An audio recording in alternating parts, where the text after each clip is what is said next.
ఇక ఇదిలా ఉంటే గతంలో త్రిషపై నటుడు మన్సూర్ అలీ ఖాన్ వివాదాస్పద వ్యాఖ్యలు చేయడంతో అప్పట్లో పెద్దగానే ఈ విషయం దుమారం రేపింది.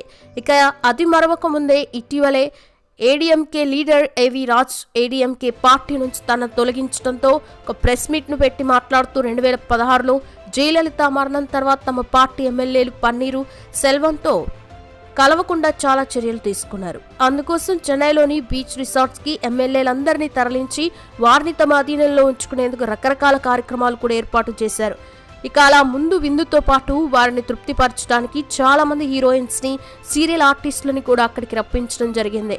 కానీ సేలంకి చెందిన ఎమ్మెల్యే జీవ్ వెంకటాచలం తనకి ఆ రాత్రి త్రిషనే కావాలని, తనని రప్పిస్తేనే మీకు సపోర్ట్ చేస్తాను, లేదంటే నా 15 మంది ఎమ్మెల్యేలతో మళ్ళీ వెళ్ళిపోతానని బెదిరించడంతో నటుడు, రాజకీయ నేత అయిన కరుణాస్కి ఏవి రాజు ఈ విషయం చెప్పి త్రిషకి 25